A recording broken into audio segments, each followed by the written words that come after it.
language. I think that would be a very sweet tradition.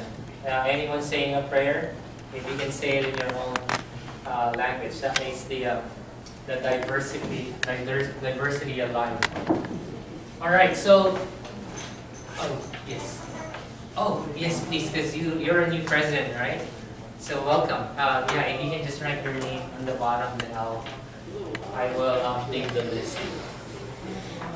So just to, before we begin formally in our class, since this is just the second formal day in class, in a way, so at the beginning we always have a study of leadership principles and management principles.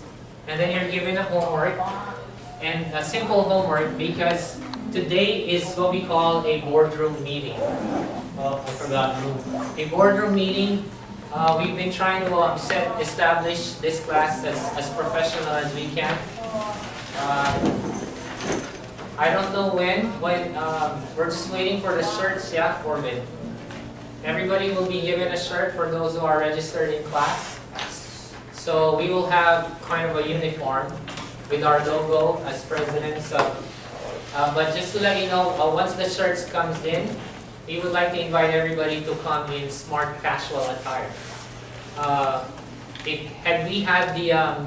Had we been blessed with a good infrastructure, we wanted to set up the room like a UN General Assembly, United Nations, because this is not just an ordinary class. We're really trying to simulate as strongly as we can as leaders and in preparation for future.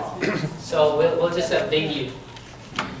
So the reason why we have boardroom meeting is so we can, in practice, discuss what we have learned. And just to give you the basic structure, we study in class. You get a homework. All homeworks are directed to for you to meet either with your student, with your chapter presidency, or with the whole chapter, so that you can come back and report any success, anything that you've learned. And then the idea of the boardroom meeting too is a sharing of best practices. So hopefully through your assignments, everybody can hear. And if everybody do their assignments, we will at least have about 24 success stories or recommendations that every president will take home with them as they go through. So from the lesson last week, leadership mindset and shared vision, I would like to start our boardroom meeting by inviting you to a simple activity. Can I have everybody stand for this quick activity? Stand, and then close your eyes. No cheating. Close your eyes. And the simple instruction for this activity is point north. Okay? Once I see everybody with their hands pointed north, I'll give the next instruction. Okay, so just stay where you're pointing at. Okay, it seems like everybody's pointing. Now open your eyes. Don't move your finger. Come in. Open your eyes. What do you observe? Now I'm a little bit confused. Where is north? Well, it depends on where the sun rose on both sides. Well, everybody's standing facing that way. Well, if you imagine your Bible is this. Now, there should just be one north though. Yeah. The question is north in relationship to what? Yeah. Well, where you're facing. What's facing? There, you facing up. Yeah, wherever you're facing. Well, good. That's a good clarification. But isn't it interesting that? Okay, you guys can have a seat now. Thank you. Why do you think? And though that's just an exercise, that this is not a geography test. So, but what does that tell you in leadership as leaders? a direction. Be clear what you're asking. What's that? Be clear with what you're asking.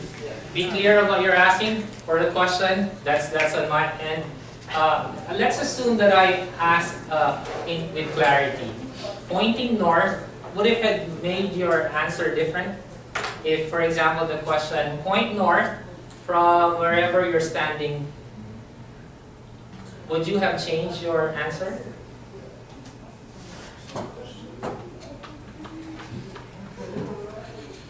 So, now, as far as leaders and leading a chapter, do you think it would probably be the same if you would have done the same activity to your chapter members? Would you have seen the same result? Why do you think that is? Human nature.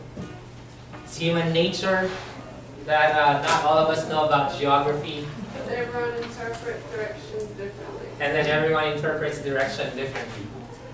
Stephen? And at the same time, everyone's facing the different directions. And then it depends, yeah, on their orientation. Now, using that little object activity and the same principle, how does that affect a group or an organization? Does it make a difference? If everybody, especially when it comes to vision, what happens if everybody is not pointing in the same direction? The organization is not focused. Yeah, it's not focused. Any other observations? Yes, go ahead. You'll have different outcomes. Yes, different outcomes. And we can go on and on most of it is a challenging situation. But what we want to focus on right now is for the leader. We mentioned what may be the challenge for an organization. I'd like you to think now of an organization that has different, that may not be seeing the same vision. What is the effect for the leader? And that's exactly where you're at right now. Inefficiency. Would it be hard? Would it be, in your experience, have you seen this? Some of your members may not be seeing the same thing as the overall vision. Noah? Yeah, sure. Well, the point is sometimes as a chapter president, you have a desire, you have a goal for chapter members, but members don't catch the same vision. Some might be more focused on the educational side. Yeah. They feel like, oh, I'm here to study and go home. Other things doesn't matter. And some will say, well, let's make this happen, and to any cost, you know.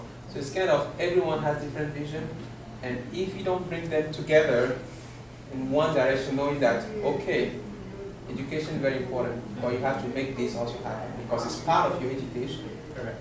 Then it's hard. Well, thank you. Very well said. So I hope everyone is beginning to see, or is seeing more now, why we have to start with vision. And as chapter president in the alumni office, we feel too that this is very critical. I believe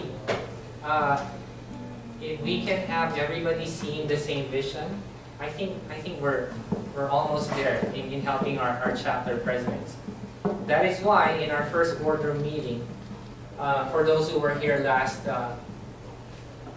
weekend and was able to do the simple exercise, that is why hopefully you've enjoyed your simple retreat with your presidency, and have talked about how you can help the whole chapter see the same vision. Before we share through our assignments right now, I think it'll be good to establish our situation here at BYU is quite unique. Primarily, do you feel the need to create your own vision, chapter vision? Because most organizations, they go through a whole technical aspect of strategic planning where they outline their mission and vision for their organization. At BYU, is there a need for us to really write down a different vision? No. No. That's why in our case, it's mostly shared vision. And so that is the challenge we have to face and help each other today through this boardroom meeting. And I invite everybody, because of the interest of time, and also because there's quite a few people, it would have been sweet if everybody can share, basically read what they've written down on their assignments. So what we'll do is we'll divide into 2 groups. Yeah, I guess logically we'll just this group, and then this group.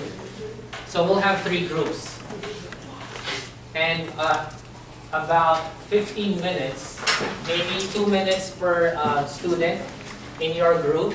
Just read what you have written down. What you have written down is a representation of your presidency. And so, but we kindly appoint one leader, not leader, spokesperson. And everybody will hear what everybody has written down or reports from their presidencies. After about 15 minutes of your group, we'll ask the 3 spokesperson per group to share. So kindly take down notes to share what everybody has given as a report. So is that cool? So if you can just face your groups and start sharing. Yeah, just the answer to the 2 questions. There's 2 questions. Yeah, the first is how you plan to help. What is your vision in helping your presidency share the vision? And then you would have met with your presidency and would have discussed how you can help the whole chapter members see the vision.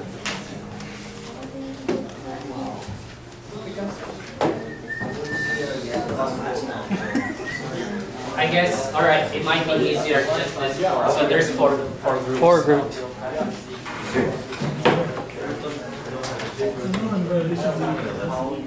Kiribati, see? You're responsible.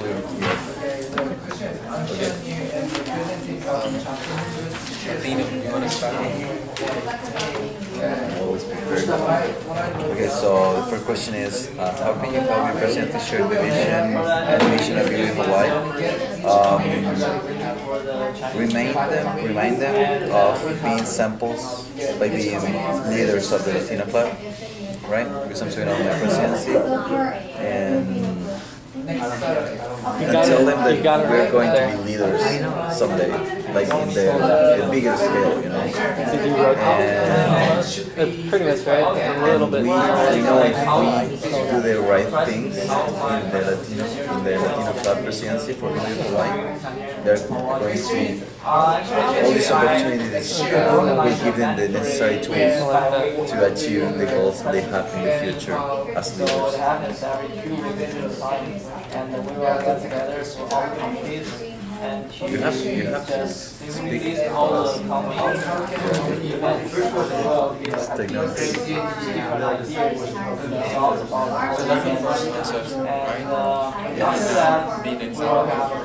Yeah, I think an example is really important is always have in mind that we're leaders now of a group in the school, but in some point in our lives we're going to be leaders in other groups, maybe in our countries.